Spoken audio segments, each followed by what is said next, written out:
Hey, Charlie, all the Cougar Nation out there wants to know if this is the year that Wazoo finally gets into the tournament for the first time since 1991. They've beaten Arizona, they've beaten UCLA, they beat Oregon State, they have an overtime loss to UCLA, they've been very competitive.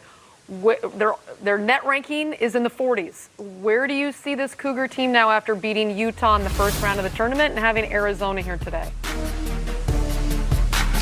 Well, I have them even safer in the field right now than when they came in today. And it really didn't have anything to do with them beating Utah last night. It had more to do with Mississippi State losing to LSU in the first round of the SEC tournament early on. Mississippi State's one of those teams that's really sliding.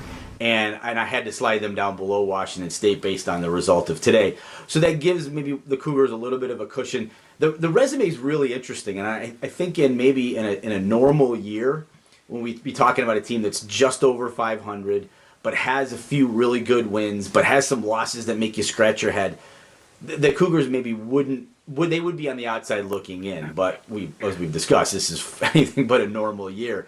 And those big wins, I think, will carry some weight. They could really use a win over Arizona. That would put a stamp on this, and it would certainly say to the committee that the wins they had earlier in the year were by no means flukes, that this is that kind of team. This is an NCAA tournament quality team. So a win today would really help.